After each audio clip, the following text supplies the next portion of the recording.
Bez brige, bude.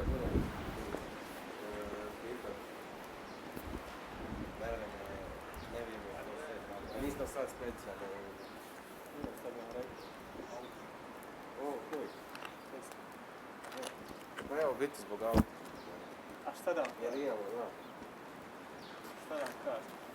Kad je palo, znate? Ne znam.